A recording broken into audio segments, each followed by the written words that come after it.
Thank you. Thank you, everybody. Hello. Hiya. Thank you. Thank you, thank you, thank you.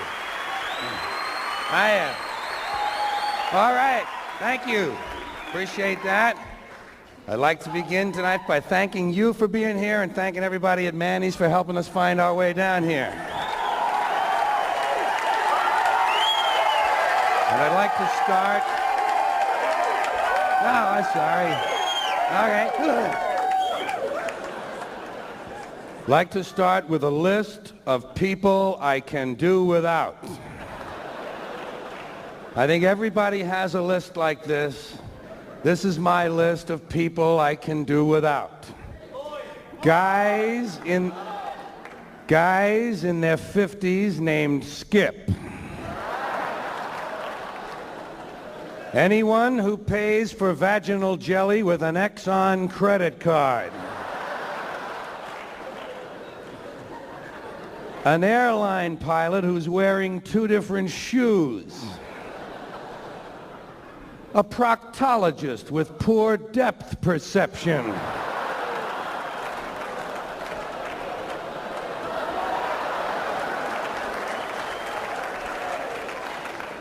A pimp who drives a Toyota Corolla. A gynecologist who wants my wife to have 3 or 4 drinks before the examination. Guys with a lot of small pins on their hats.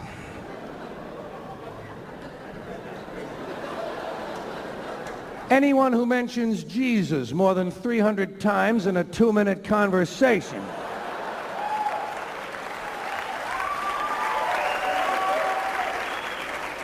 A dentist with blood in his hair.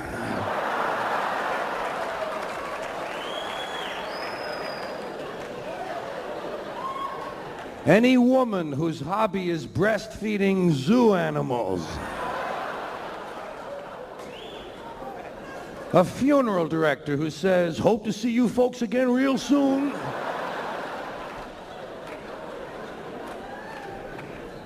Girls who get drunk and throw up at breakfast. A man with only one lip. A Boy Scout master who owns a dildo shop.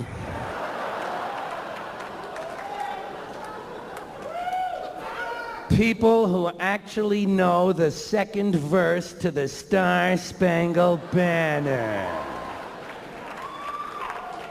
Any lawyer who refers to the police as the federales. A cross-eyed nun with a bullwhip and a bottle of gin.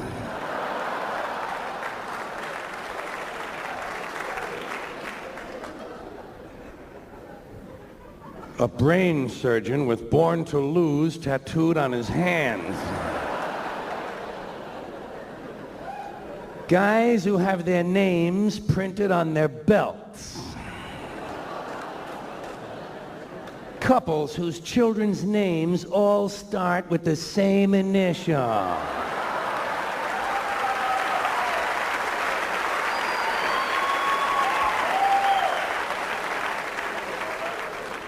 A man in a hospital gown directing traffic. A waitress with a visible infection on her serving hand.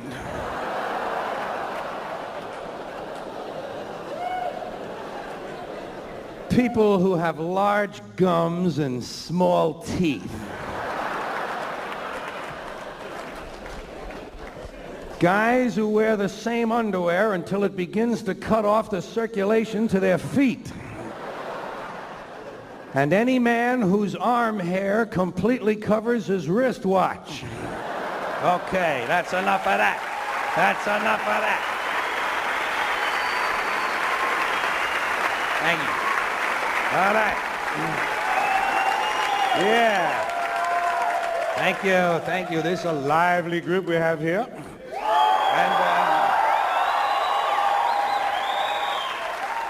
And a good-sized audience, too, and I want to mention that this is probably, I really haven't seen this many people in one place since they took the group photographs of all the criminals and lawbreakers in the Ronald Reagan administration. Yeah. Yeah, oh. 225 of them so far. 225 different people in the Ronald Reagan administration have either quit, been fired, been arrested, indicted, or convicted of either breaking the law or violating the ethics code. 225 of them. And Edwin Meese alone has been investigated by 3 separate special prosecutors, and there's a 4th one waiting for him in Washington right now. 3 separate special prosecutors have had to look into the activities of the Attorney General, and the Attorney General is the nation's leading law enforcement officer. See, that's what you got to remember. This is the Ronald Reagan administration we're talking about. These are the law and order people. These are the people who are against street crime. They want to put street criminals in jail to make life safer for the business criminals. They're against street crime.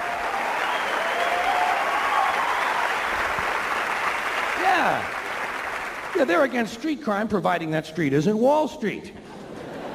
And the Supreme Court decided about a year ago that it's all right to put people in jail now if we just think they're going to commit a crime.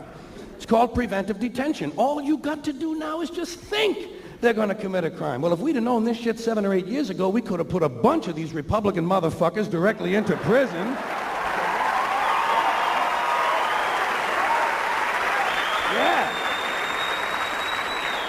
Put them in the joint where they belong, and we could have saved the money of putting these country club pin-headed assholes on trial. Another thing you got to remember, this is the group of people who were elected with the help of the moral majority. Elected with the help of the moral majority and the Teamsters Union. That's a good combination. Organized religion and organized crime working together to help build a better America. Another thing,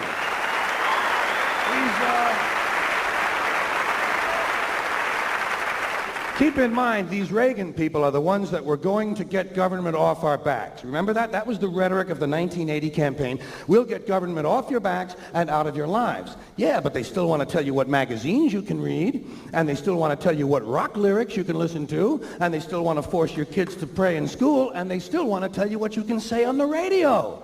The FCC, the Federal Communications Commission, decided all by itself that radio and television were the only 2 parts of American life not protected by the free speech provisions of the First Amendment to the Constitution. I'd like to repeat that because it sounds vaguely important. The FCC, an appointed body, not elected, answerable only to the president, decided on its own that radio and television were the only 2 parts of American life not protected by the First Amendment to the Constitution. And why did they decide that? Because they got a letter from a minister in Mississippi.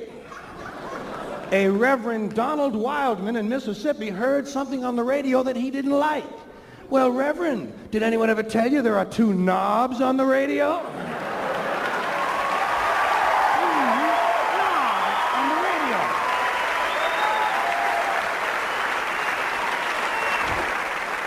Of course, I'm sure the Reverend isn't that comfortable with anything that has 2 knobs on it.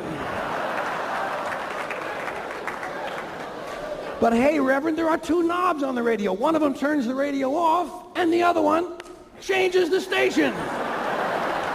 Imagine that, Reverend. You can actually change the station.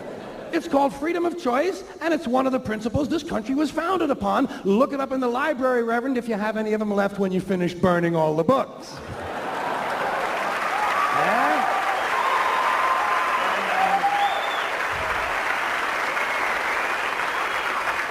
And I don't know how you feel about it, but I am getting pretty sick and tired of these fucking church people. I have just about had it with these fucking church people, all of them. You know what I say we ought to do with these churches? Tax them. Tax these motherfuckers. If they're so interested in politics and government policy and public policy, let them pay their admission price like everybody else. Tax them. Hey, The Catholic Church alone could wipe out the federal budget deficit if all you did was tax them on their real estate holdings. And speaking of real estate holdings, let's get back to Ronald Reagan and his criminal gang. When last we left them, they were going to get government off our backs. Yeah, but when it comes to abortion, they don't mind government being in a woman's uterus, do they? Yeah, backs are no good, but uterus is okay by them. These people call themselves right-to-lifers. Don't you love that phrase? And don't you love the way these kind of people pervert the English language? Right-to-lifers. You realize that most of the right-to-lifers are in favor of the death penalty? And they support the South American death squads, and they're against gun control, and they're against nuclear weapons control. When they say right to life, they're talking about their right to decide which people should live or die. So these right-wingers, you know, so these Reagan people, these right-wingers in general, these crypto-fascists, they're against homosexuality. They're against pornography. They're against sex education. They're against abortion. Yeah, they're going to get government off your back, but they're going to tell you how to live your sex life. And let me ask you this, how would they know anything about it? Have you ever taken a look at those people? No wonder they're afraid of their bodies. Take a look at them. Doesn't it strike you as mildly ironic that most of the people who are against abortion are people you wouldn't want to fuck in the first place? Doesn't it strike you a little strange?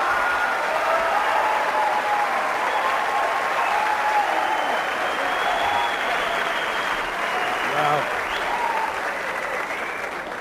hey, I'm the first one to say it's a great country, but it's a strange culture. We got a strange culture. This has got to be the only country in the world that could ever come up with a disease like bulimia. Got to be the only country in the world where some people have no food at all and other people eat a nourishing meal and puke it up intentionally. This is a country where tobacco kills 400,000 people a year, so they ban artificial sweeteners. Because a rat died. You know what I mean?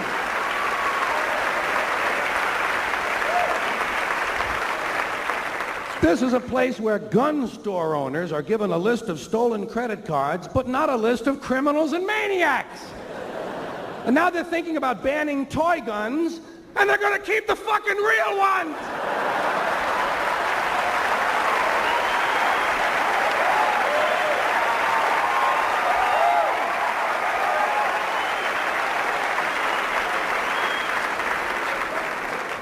This is a place where alcohol ruins more lives than cancer, and everybody gets upset when some athlete gets hooked on cocaine.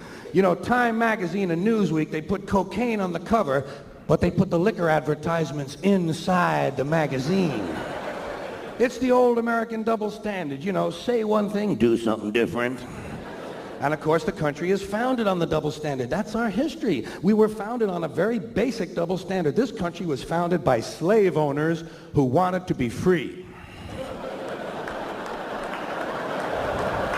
Am I right? A group of slave owners who wanted to be free. So they killed a lot of white English people in order to continue owning their black African people so they could wipe out the rest of the red Indian people and move west and steal the rest of the land from the brown Mexican people, giving them a place to take off and drop their nuclear weapons on the yellow Japanese people. You know what the motto? You know what the motto of this country ought to be? You give us a color, we'll wipe it out. We got it. So anyway, about 80 years after the Constitution is ratified, 80 years later, the slaves are freed. Not so you'd really notice it, of course. Just sort of on paper. And that was, of course, during the Civil War. Now, there's another phrase I dearly love. That is a true oxymoron if I've ever heard one. Civil War. Do you think any country could really have a civil war? Say, pardon me. I'm awfully sorry. I'm awfully sorry.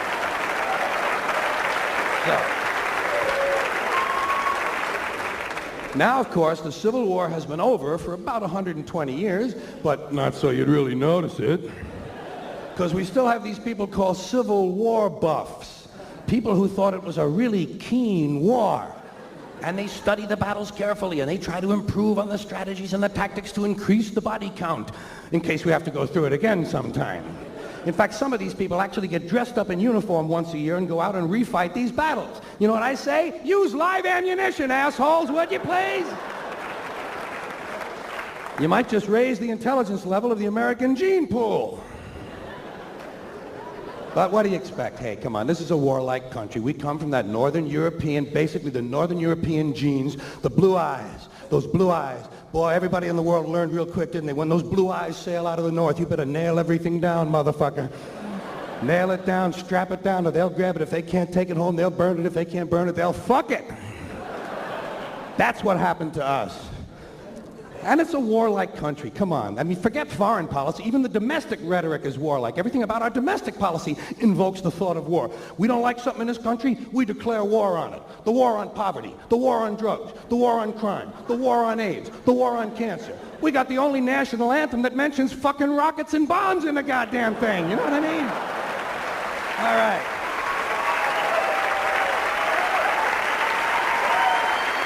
Anyway, you know, well, that's enough fantasy stuff. Let's get back to the real world.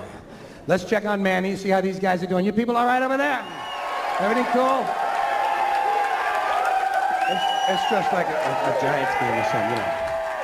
I think they've all been drinking intravenously. They don't have any rectal drugs, do they? That's going to be a big advance when we have that. As soon as we have, then you can hide them and take them at the same time, you know? We'll have to come up with that. Anyway, now we come to the practical portion of our show. This is the practical stuff. This is where I actually give advice. Little tips and hints and suggestions on things that'll help the quality of life. Little things you can put to work almost immediately. In fact, some of you may be aware of my more famous tips from the past. How to get rid of counterfeit money. Put it in the collection plate at church. See how often the simple solution will elude us. Here's one, how to get out of jury duty. Lots of people try that, don't they? And they do. A lot of them get out of jury duty by lying. You don't have to lie. Tell the judge the truth. Tell him you'll make a terrific juror because you can spot guilty people just like that.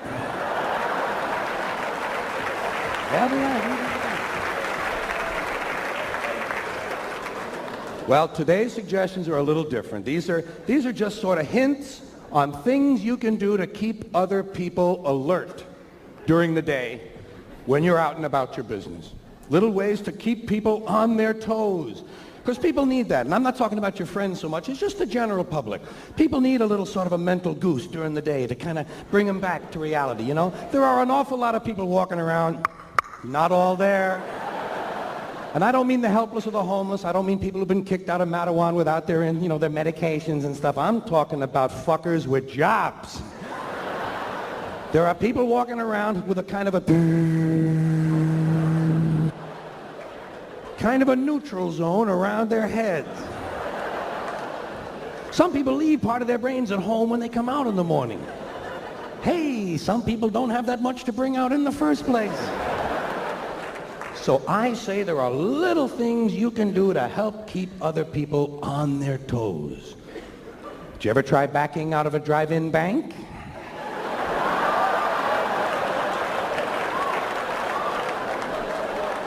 That's the kind of thing I mean. Or just walk up to someone on the street and say, "Pardon me, I have nothing to say."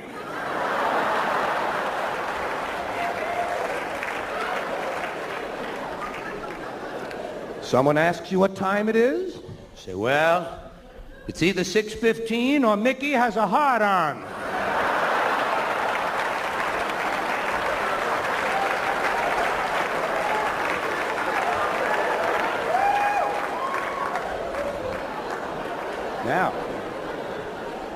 Now, many of these suggestions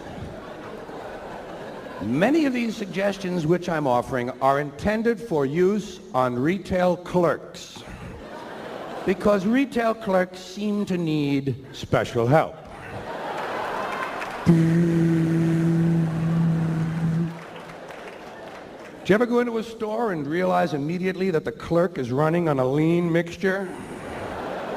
The cheese fell off his cracker a long time ago. He's just a couple of sandwiches short of a picnic.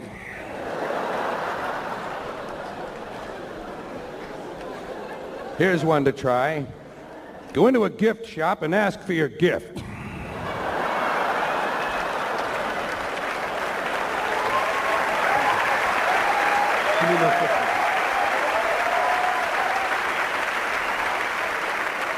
Well, they never seem to have mine. I say, I saw your sign, I came in for my gift. Save you the trouble of looking all over for me. Doesn't impress them, but it keeps them on their goddamn toes. Or else just go running into any quiet little store on a Sunday morning and say, "Are you open on Thursday?"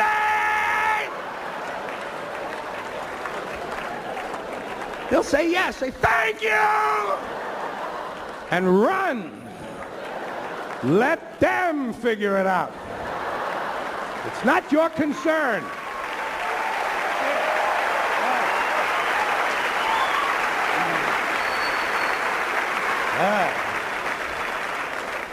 Stand on line at the bank for a really long time. One of those new kind of lines they have at the bank. The common feeder line.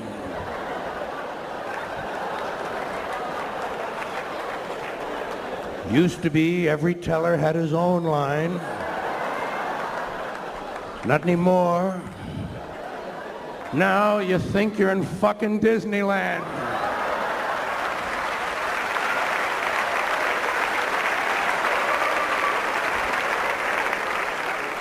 Stand on line a long time. When you finally get up to the window, just ask for change of a nickel.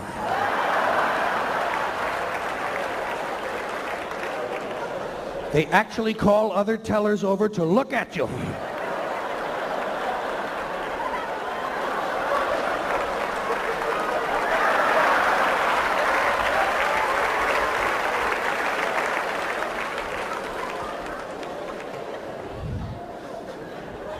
Here's one. Go into the photographer's studio in your neighborhood and ask the man if you can buy the pictures of the other people. Say, how much for that heavy-set couple in the window? Oh, they will stare at you a long time on that one. In fact, they might even back up several feet.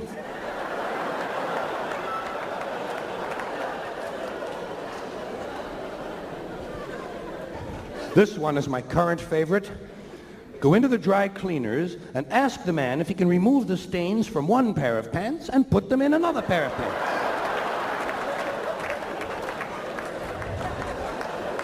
They ought to be able to do that for the same amount of money. While you're in there, ask him if he can get pecker tracks off a wedding gown. That's the test of a really quality dry cleaner. Go into a laundry, hand him your shirt and tell him to rotate the buttons.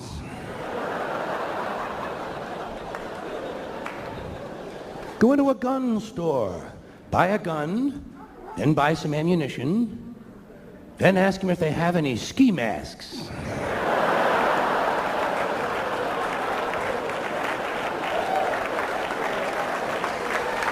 All right, that's all right. No, please.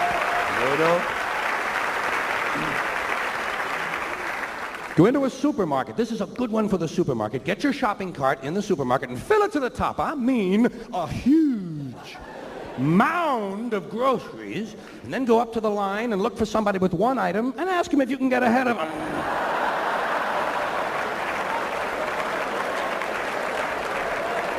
Do you mind? I'm in a hurry. I only have 1,100 items. Run into a bakery and say, "Can you bake a cake in the shape of a penis?" They never know. They always have to have a meeting. Well, I don't know. Wait a minute now. Hold on just a second. Could we have a picture to go by? Well, no, but I'll tell you what I'm going to do for you, lady.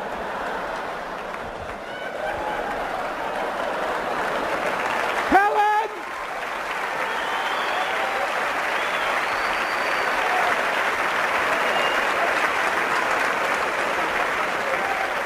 Order more flour, Helen.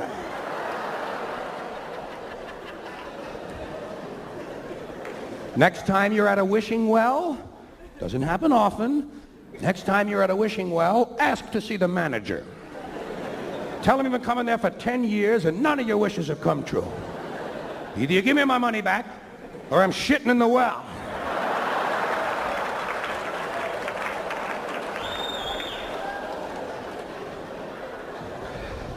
Here's one for the baseball park. Baseball park. You ever notice at the ball game a lot of guys bring a glove? Fuck that. Bring a bat. You see a foul ball coming? Hit it back to them. Hit it back to them. Yeah. Then stand up and wave at the pitcher. They'll think you're a fun fan. They'll think it's straitjacket night.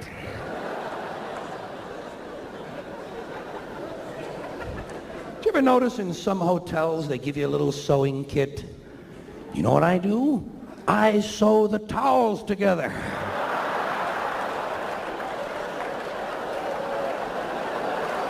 Sew the sheets to the drapes.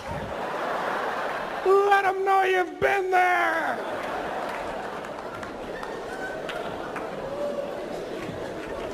Here's one for the guys. This one is strictly for the guys. Go into a barber shop, tell the man you want to get your pubic hair streaked. Say nothing fancy, just frost my bush.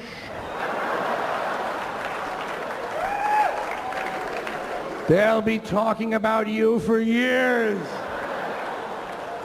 The man who had his bush hair sectioned off with aluminum foil as they try to find a way to fit you under a dryer.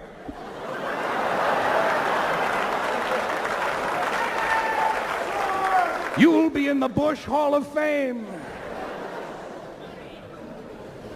Here's a good one in the bar, when you're drinking in the bar. You ever notice in the bar someone always says to you, hey, can I buy you a drink? Say, no thanks, but can I have the money instead?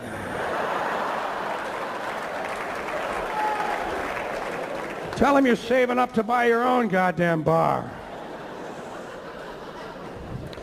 Now there's one more area of daily life which lends itself to keeping people alert, and that is when you're driving. Certainly you'd agree, anyone behind the wheel of a car has lots of opportunities to keep people on their toes. And I don't mean just blowing some guy's head off because he cut you off at the red light or something, or, you know, I'm talking about subtle things, like putting your car in low gear and following pedestrians into the mall.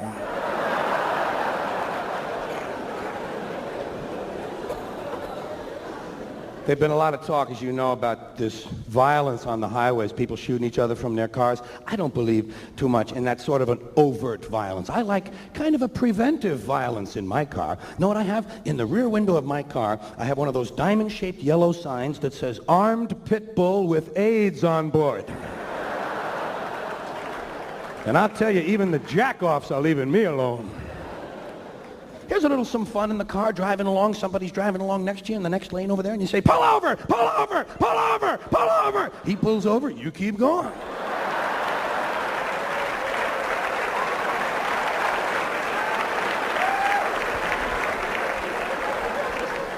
Let him park a while and think it over.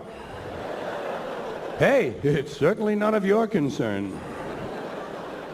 In fact, you don't want to have anything to do with an asshole like that. That man is liable to kill someone. Here's another little practical joke for the driver. When you're going through the toll booth, well, not actually through the booth itself. Shit, that would be a big practical joke. I mean when you're going through the little space in between the booths. When you get up there and the guy sticks out his hand, bargain with him. Try to get yourself a better deal. Tell him you heard it was free Chevrolet day. Tell him it's a used road and you're looking for a discount. Tell him you got no more money, you spent it all on pussy and beer. That'll wake him up, especially if you're a woman.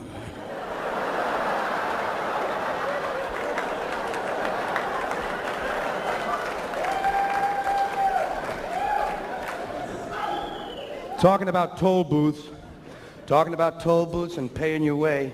I grew up in this area, and I think anyone who's driven in this area would have to agree with one thing. New Jersey deserves the title Toll Booth Capital of the United States of America.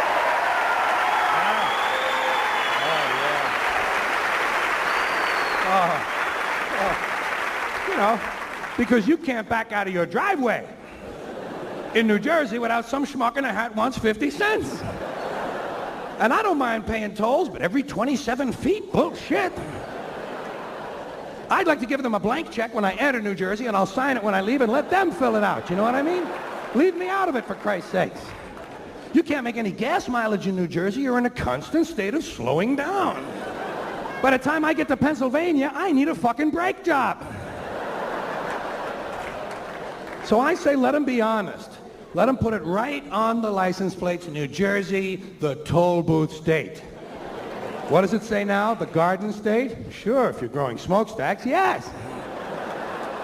And don't get me wrong, I got nothing against New Jersey. I love the place. I used to live right across the river from Jersey, and I used to wave to the people. They couldn't see me. It's a mile and a half, but fuck them, I waved anyway. Why? Because I'm a caring guy. I like New Jersey. I even have one of those t-shirts you guys sell. It says, kiss her where it smells, take her to New Jersey. So I'm a supporter. You can hear that in my voice. Well, I know you can't please everyone. That's true.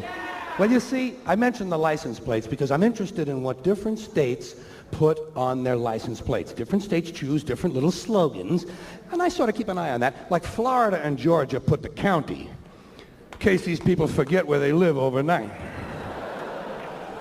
Indiana says, wander. Sure, just get out and get hit by a fucking Greyhound bus. Pennsylvania went cutesy the last time. Pennsylvania now says, you've got a friend in Pennsylvania. Well, most of the people who read these things live in fucking Pennsylvania. Of course they'd have a friend or two by now. 30 or 40 years, you meet someone, you know? Well...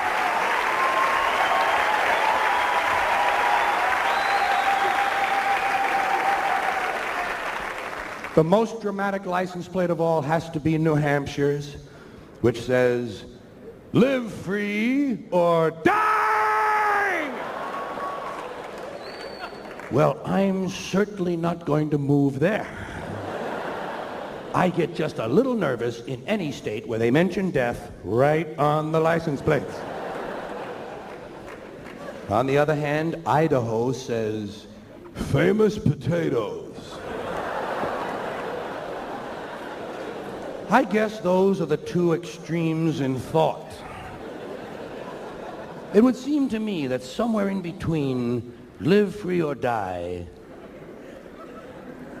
and famous potatoes, the truth lies. Probably it's a little closer to famous potatoes. But that's just one fellow's opinion. And as long as we're talking about things that belong on the back of the car, things that are there to be read, let's check our bumper stickers before we go out driving. Let's make sure we have enough bumper stickers on the car. You wouldn't want to get out in traffic and not have some reading material for the other drivers. What on earth would people ever do at the red lights if it weren't for my handy rear bumper mobile library service?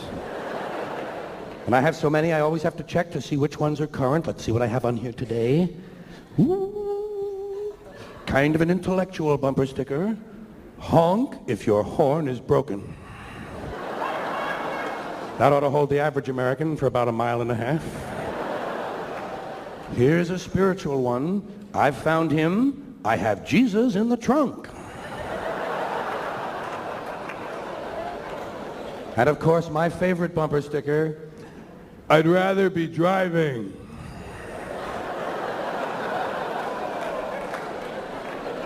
Usually the guy who has that one is wearing a t-shirt that says, same shit, different day. What else do we see on the backs of these cars? I love my German Shepherd. I love your wife. And of course, a humorous license plate frame. We wouldn't want to wander too far from home without a humorous license plate frame. Mine says, my other car is a piece of shit too.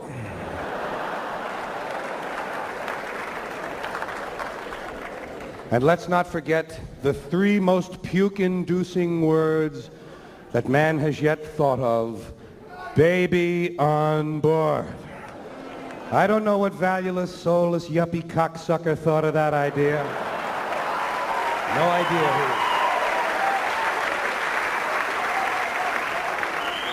who. Baby on board. Who gives a fuck? I certainly don't.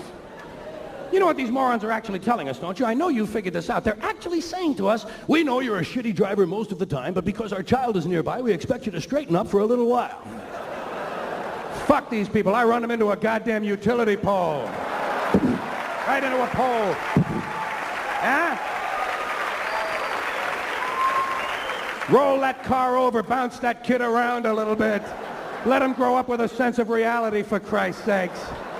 Life doesn't change because you post a sign.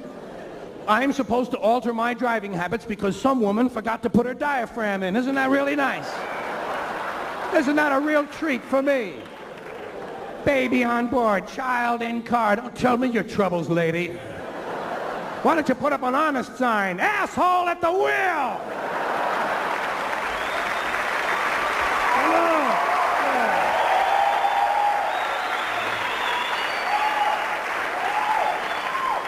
Asshole at the wheel. They don't sell many of them, do they? No.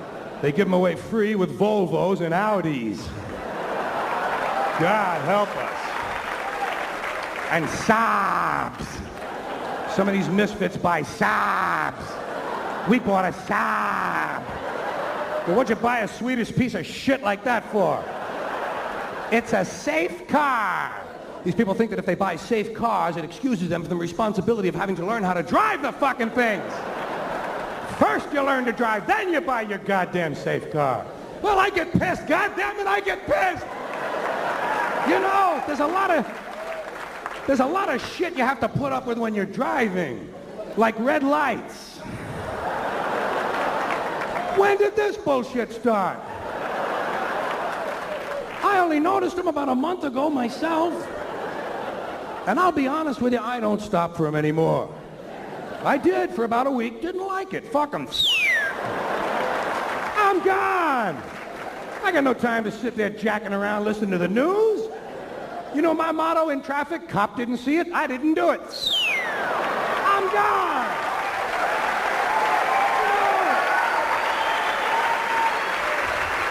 Hey, I haven't hit anybody yet. Haven't hit anybody? I've had a few people behind me hit each other, but hey. That's not me, that's back there. Me, I'm gone. And I'm getting a whole lot better mileage. Especially in town. God damn, them sidewalks come in handy, don't they? Well, what are they going to do if they catch me? Give me a ticket? You know, that's the big fear in some people's lives. Ain't this a bitch? Might get a ticket. You know how to handle a ticket by now, don't you? You got to be firm with the policeman. Be firm with that policeman. Policemen respect strength. While he's writing out the ticket, you got to flash him a whole lot of bad looks.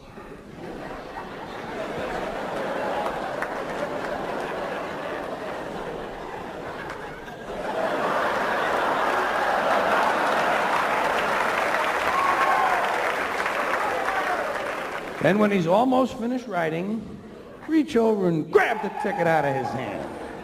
Tell him you're going to check it over for mistakes. Then when you finish reading it, crumple it up and throw it at his feet.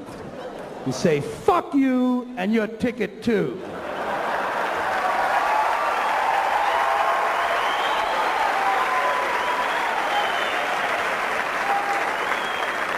You asshole in a hat. Can't you see I have enough garbage on the floor of my car already? Without another worthless piece of paper from the state? I got 8 or 9 of them fucking things floating around in here. Hey. Don't I pay your salary? They like that when you're interested in the state budget. You're a public servant. Get me a glass of water.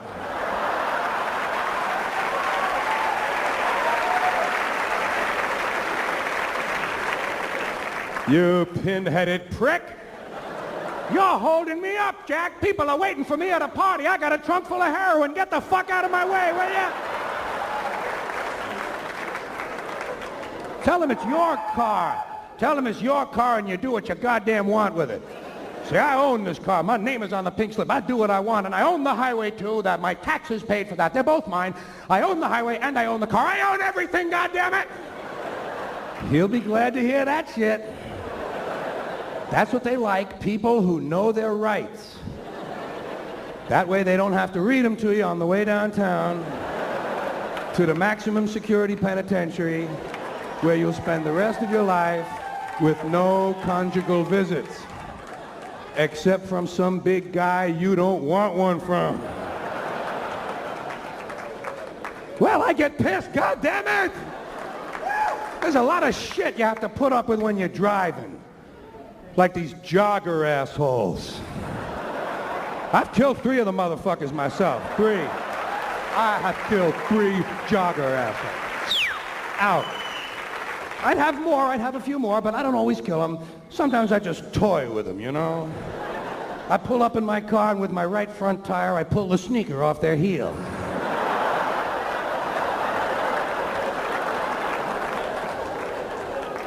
Of course, he can't hear me coming because he has on his Walkman.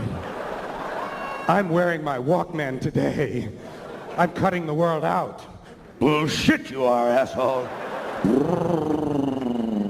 They think they're gonna live longer by jogging. Not if they get near my fucking machine, they're not. You're going away! It's Michelin on Nike time!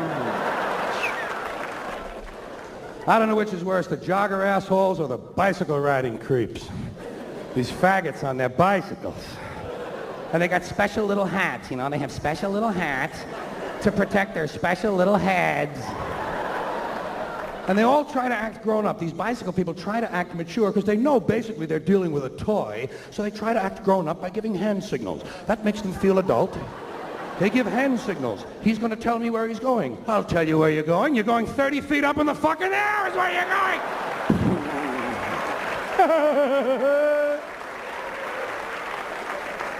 Back on the sidewalk with the rest of the children. Did your mother tell you to keep your toys in the yard? Well, I get pissed, goddammit! There's a lot of shit you have to put up with when you're driving. Like the other cars. Have you noticed that hazard? Oh, thousands of these other cars, many of them with people who have licenses, apparently. And they get you so fucking pissed off. Some of these people in their cars, they get you so fucking pissed off. You get so fucking pissed off, you know what I mean? Do you ever get so fucking pissed off that you forgot where you're going?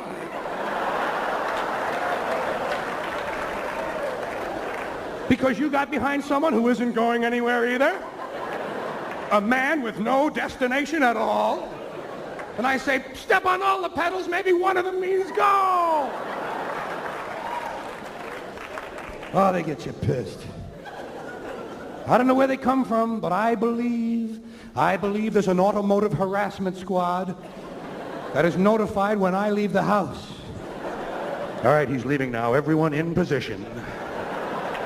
And they're laying for me all along my route. Here's a guy making a U-turn in reverse. Here's a woman backing out of a bush. And each of them has a special talent. Each driver has one thing he does for you. First of all, there's the guy whose turn signal has been on since 1955.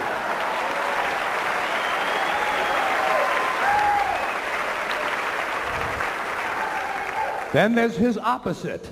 That's the guy who doesn't put his turn signal on until he's finished the turn. He's going to tell you where he was. Then there's the guy behind you at night whose brights are on. He has his brights on in case you want to read. Well, I just happen to have a copy of Ivanhoe with me.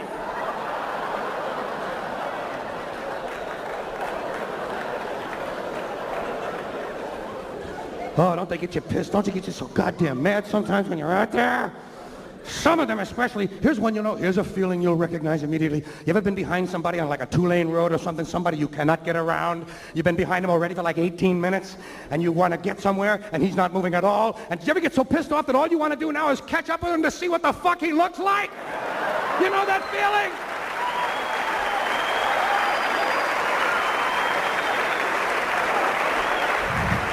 See, I just want to see this cocksucker's face. Look, he looks exactly like I thought he would. Constipated!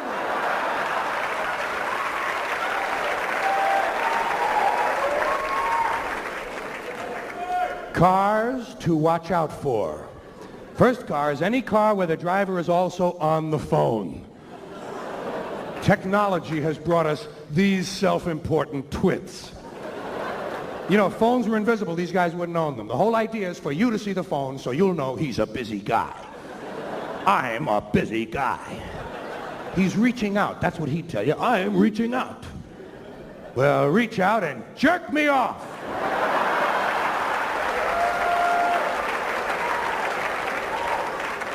Cars to watch out for. People who don't know how wide their cars are. Only been driving the goddamn thing for 4 years. Don't know where it fits yet. Well, I don't know if I can fit in there. You can get the fucking Romanian army in there!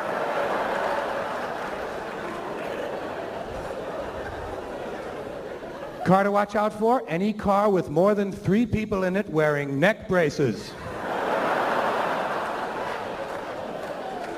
Cars where the driver is also conducting a personal sightseeing tour for the rest of his passengers. There's a lot of this going on. Hey, lady.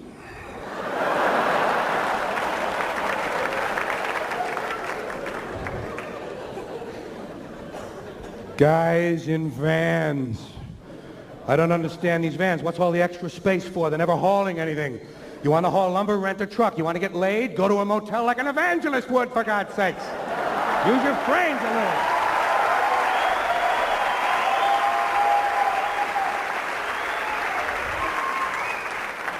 Then there's these people who want you to go ahead of them, this courtesy bullshit that's going around. See, I don't think it's real courtesy. That's why I don't like it. It's a bogus, it's a counterfeit generosity. Everybody wants me to go first. You, go ahead, please. Go. Even when I leave the house in the morning, there's a guy there at 7 a.m. waiting for me. I'm waiting for you to come out so you can go first. Go ahead, go. I think it's a post-Vietnam guilt syndrome of some kind. You know, America has lost its soul, so now it's going to save its body. It's like the fitness craze in this country. Well, it doesn't work that way, you know what I mean? It doesn't work that way. And I'm sitting in the driveway. I know I'm sitting there. I'm stuck. It looks like I'm stuck, but I'm not asking for any help. I'm not asking for anything. Just sitting there. And some yo-yo, some putz, some world-class, high-tech, state-of-the-art yo-yo who hasn't had a generous thought since St. Swithin's Day slams on his brakes, kills 3 people behind him, and doesn't ask me to go, tells me to go. You, go. Fuck you! You go! I like it here. I come here all the time. You go. And then when he goes, crash into him. And if he gets out to complain, say, hey, you said to go. All right, that's enough of that for the moment, huh? I gotta take a breather.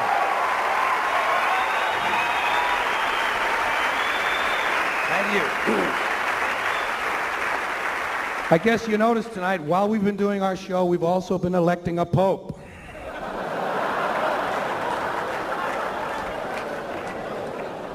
And ever since I was a little kid, you know, when you elect a new pope, he chooses a new name for himself. And ever since I was a little kid, you know what I was hoping? I'm hoping that someday a pope will choose the name Corky.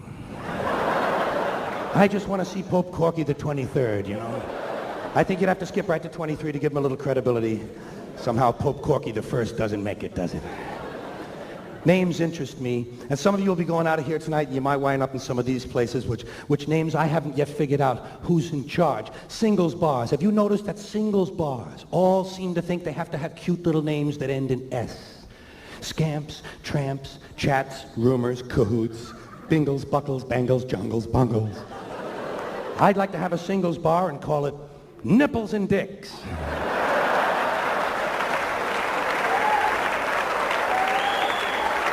A little truth in advertising. The Sperm Club.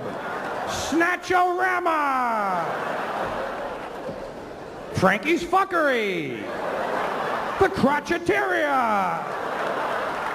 Cafe Vagina, open all night. Thank you all very much. Have a good time. Good night, Kelly. Good night, Kelly. See you all later. Thank you. Appreciate it.